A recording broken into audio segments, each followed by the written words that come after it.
রাত গভীর হলে অন্ধকার যখন গা ছমছম হয়ে ওঠে, তখন শুরু হয় আমাদের গল্প বলা। এখানে বাস্তব আর কল্পনার সীমারেখা মিলিয়ে যায়। এখানে শব্দের ফাঁকে লুকিয়ে থাকে ভয়, রহস্য আর রোমাঞ্চ। আজ আমরা নিয়ে চলে এসেছি এমন এক গল্প যা আপনাকে সত্যি ভয় পাওয়া, ভাবিয়ে তুলবে এটা কি সত্যিই ঘটতে পারে। তাই আলো নিভিয়ে দিন, হেডফোন করে বসে পড়ুন। শুরু হতে চলেছে গল্পকনির আসরে আজকের আতঙ্ক, থ্রিল আর সাসপেন্সে মোড়া কাহিনী। তৈরি তো? তবে চলুন ঢুকে পড়ি গল্পের ভেতর। বাড়িখানি ভারী ভালো লাগে। চারিধারে বাগান, যদিও ফুল গাছের চেয়ে বড় বড় গাছই বেশি। টেনিস খেলার জমি, মাঝে মাঝে শ্বেত পাথরের বেদি, একটি ছোট পাহাড়ি ফোয়ারা, এখানে ওখানে লাল কাপড় বিছানো পথ। দোতলা বাড়ি, একেবারে হাল ফ্যাশনের না হলেও সেকেলে না। বাড়ির জালনায় বা দেওয়ালে প্রাচীনতার কোনো চিহ্নই নেই। কোথাও পাট ধরেনি, কোথাও অসত্য বট এসে জোর করে জুড়ে বসে। কিন্তু তবু মনে হলো বাড়িখানি যেন রহস্যময়। ভাবলুম বাড়ির মাথা ছাড়িয়ে উঠে মস্ত মস্ত গাছগুলো নিজেদের জন্যে একটি ছায়ার জগৎ সৃষ্টি করেছে বলেই হয়তো এখানে এমন রহস্যের আবহ গড়ে উঠেছে। আমার পক্ষে এও এক আকর্ষণ। আমি রহস্য ভালোবাসি। রহস্যের মধ্যে থাকে রোমান্সের গন্ধ। সাঁওতাল পরগনার একটি জায়গা, স্ত্রী এবং ছেলে মেয়েদের বায়ু পরিবর্তনের দরকার। ডাক্তারের মতে এই জায়গাটি নাকি অত্যন্ত স্বাস্থ্যকর। বন্ধু প্রকাশের সঙ্গে এখানে এসেছি মনের মতন একটি বাড়ি খুঁজে নিতে। আজকের ট্রেনেই কলকাতা ফিরব। খানিক ডাকাডাকির পর বাগানের ভিতর থেকে একটি লোক বেরিয়ে। তার চেহারা না মালি, না দারোয়ান, না ভদ্র বা ইতর লোকের মতো। তার বয়স ৮০ও হতে পারে, ১০০ও হতে পারে। তার মাথায় ধপধপে সাদা এলোমেলো লম্বা লম্বা চুল। তার কোমর এমন ভাঙা যে হাড় জিরজিরে দেহের উপর অংশ একেবারে দুমড়ে পড়েছে। কিন্তু হাতের লাঠি ঠকঠকিয়ে সে এত তাড়াতাড়ি এগিয়ে এলো যে তার অসম্ভব ক্ষিপ্রতা দেখে বিস্মিত হলেন। সে জিজ্ঞাসা করলে, আপনারা কি চান? বাড়ির ফটকের উপরে লেখা রয়েছে টু লেট। আমরা এই বাড়িখানা ভাড়া নিতে চাই। লোকটা হঠাৎ মুখ তুলে তাকান। সে এতক্ষণ মাথা হেট করেছিল বলে তার চোখ দেখতে পায়নি। এখনো দেখতে পেলুম, কারণ তার চোখ দুটো এমনি অস্বাভাবিকভাবে কটরগত হয়েছে যে প্রথম দৃষ্টিতে তাদের আবিষ্কার করাই যায় না।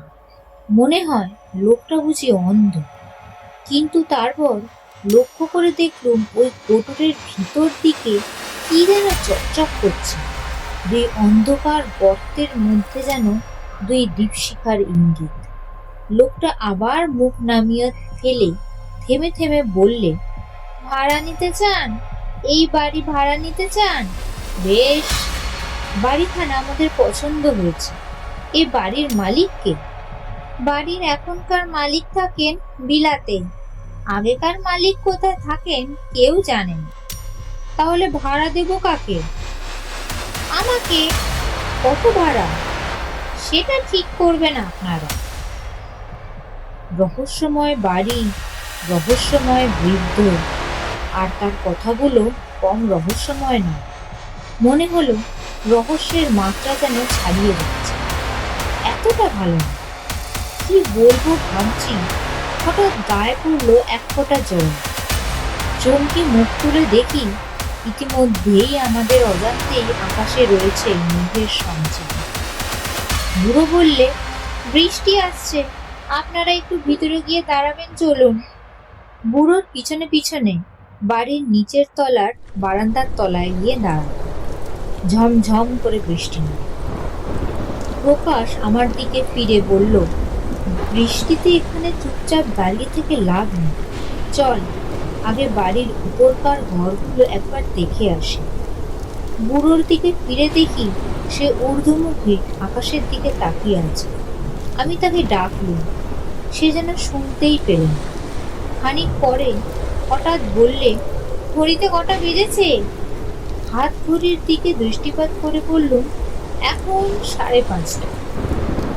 বুড়ো যেন শীতার্ত কণ্ঠে কাঁপতে কাঁপতে বললে, আকাশে মেঘ আরো জমে উঠেছে, অন্ধকারে সন্ধ্যা নামবে তাড়াতাড়ি, এই বৃষ্টি সন্ধ্যার পরেও পড়বে। না পড়তেও পারে।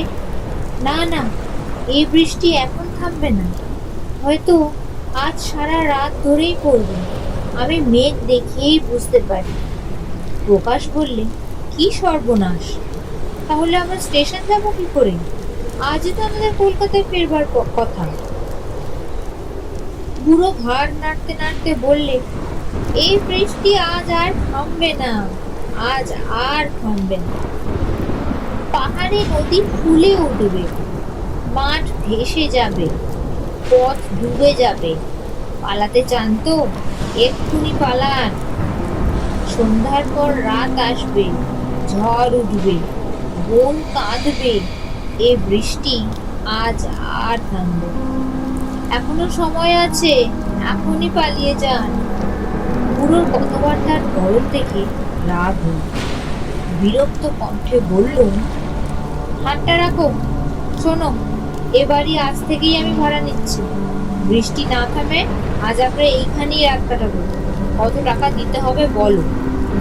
বুড়ো আবার মুখ তুললে, আবার দেখল তার চক্ষু কোটরগত 2 দীপশিখার ঝিলিক, দন্তহীন মুখ বেদান করে নীরব হেসে সে বললে, আজ রাতে এখানে থাকবেন? থাকতে পারবেন? কেন পারবেন? বাড়ির আগেকার মালিক আজ রাতে এখানে আসবেন। তিনি কোথায় থাকেন কেউ তা জানে না, কিন্তু বৃষ্টির রাতে ঠিক এখানে বেড়াতে আসবেন।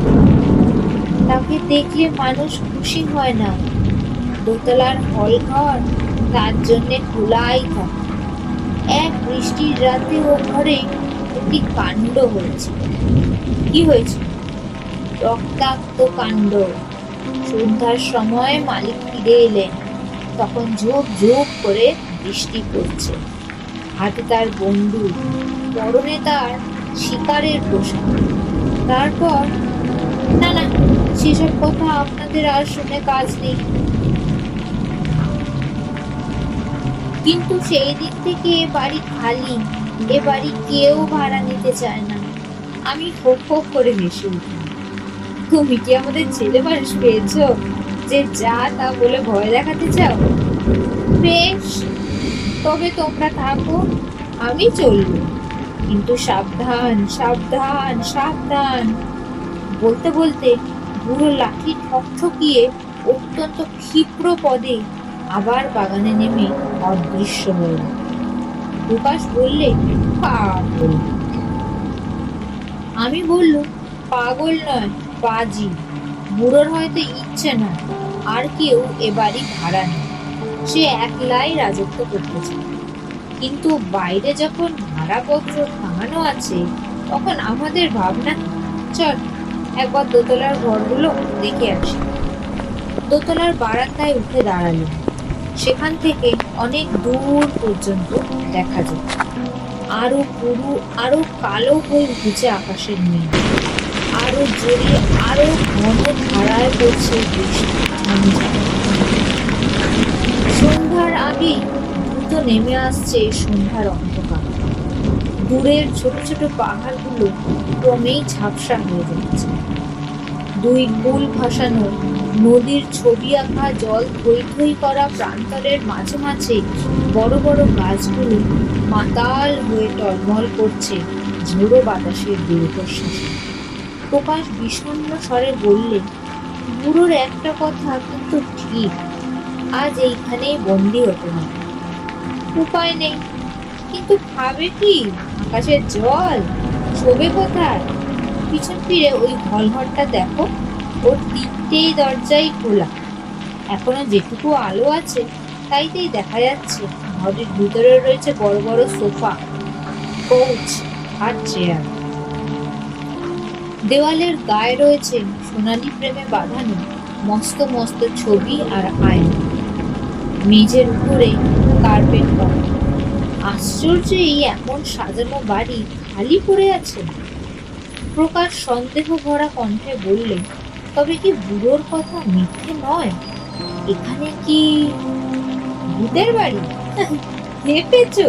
তা মানলে বলতে হয় এ বাড়ির আসল ভূত হচ্ছে ওই বুড়োই। বিচিত্র, বুড়োর মতো চেহারা আমি কোনো মানুষেরই দেখিনি। আচম্বিতে কানে এলো এক অপূর্ব সুর। হারমোনিয়াম বাজিয়ে গান গাইছে যেন কোনো এক মেয়ে। রবীন্দ্রনাথের গান। গায়িকার গলা সমর্থন। সবিস্ময়ে দুজনে স্তব্ধ হয়ে দাঁড়িয়ে খানিকক্ষণ ধরে সেই গান শুনল। আকাশে বেড়ে উঠল বিদ্যুতের জীবন্ত অগ্নিচিত্র ও উন্মুক্ত বজ্রের চিৎকার। ঘরের বাইরে কোথাও আর চোখ চলে না। আমি বললুম, এই গান আসছে কোথা থেকে? প্রকাশ বললে, ওই হল ঘরের ভিতর থেকে। বিদেশে আসছি বলে সঙ্গে টর্চ আনতে ভুলিনি। টর্চটা জেলে দুজনে হল ঘরের ভিতরে ঢুকলাম। সব আসন খালি। ঘরের ভিতরে একটি অর্গান রয়েছে, তার সামনেও কেউ নেই। প্রকাশ তবু জোর করেই বললে, যে গাইছে সেই ঘরেই আছে। আমি বললুম, অসম্ভব, অন্য কোনো ঘরে কেউ গান গাইছে। প্রকাশ অস্বস্তিতে ভরা স্বরে বলল, না না, গান হচ্ছে এইখানে। যে গাইছে তাকে দেখতে পাচ্ছি না বলে, কিন্তু আমি তার উপস্থিতি অনুভব করতে পারছি। আমার মনে হচ্ছে এই ঘরটা যেন হিমালয়ের বরফ দিয়ে গড়া। উফ, কি ঠান্ডা! এ মানুষের ঘর নয় বন্ধু, এ হচ্ছে মরার ঘর। আমরা তাড়াতাড়ি আবার বাইরে গিয়ে দাঁড়ালাম। প্রকাশের কথা মিথ্যা নয়। ঘরের চেয়ে বাহিরটা বেশ গরম, অথচ জোড়ো হাওয়ার তোড়ে সেখানে এসে পড়েছিল শীতল বৃষ্টিধারা। অবাক হয়ে এর কারণ বোঝবার চেষ্টা করছি। এমন সময় কানে এলো আরেকটা নতুন শব্দ।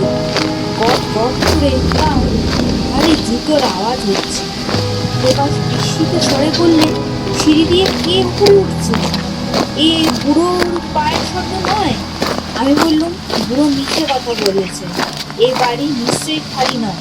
কে গান গায়? কে ওপরে ওঠে? সিঁড়ির দিকে টর্চের আলো ফেলে অপেক্ষা করতে লাগলো।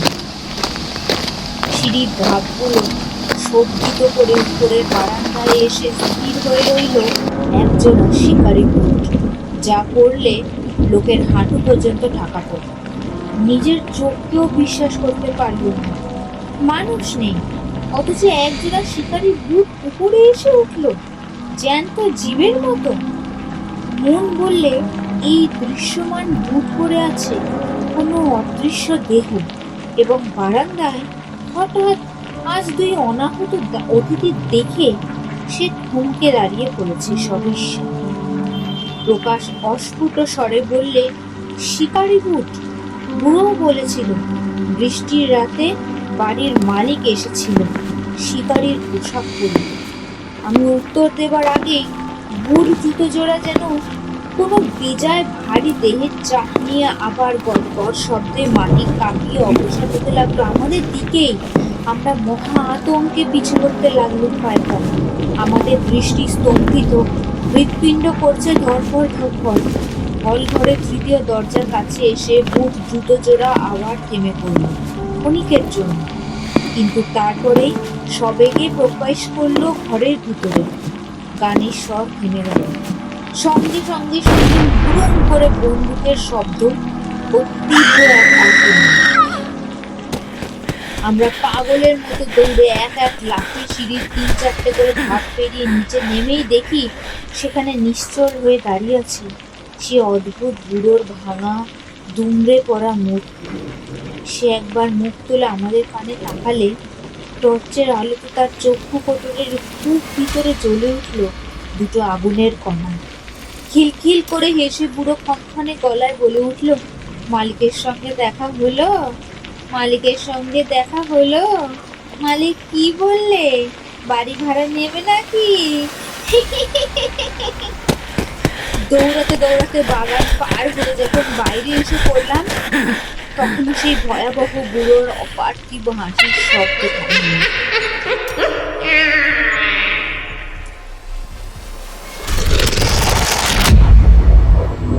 আপনারা শুনছেন শ্রী নীলেন্দ্র কুমার রায় রচিত বাড়ি বুড়ো ও বুট। আপনাদের যদি আমাদের গল্প ভালো লেগে থাকে তাহলে লাইক দিন, কমেন্ট করে জানান আপনাদের অভিমত, আর শেয়ার করুন বন্ধুদের সঙ্গে যারা ভয় পেতে ভালোবাসে। এমন ভয়াবহ থ্রিলিং গল্প পেতে চাইলে চ্যানেলটি সাবস্ক্রাইব করুন আর বেল আইকনে ক্লিক করুন। তাহলে কখনো মিস করবেন না গল্পখনির আসরের পরবর্তী রহস্যময় উপাখ্যান। ধন্যবাদ। অন্ধকারে আবার দেখা।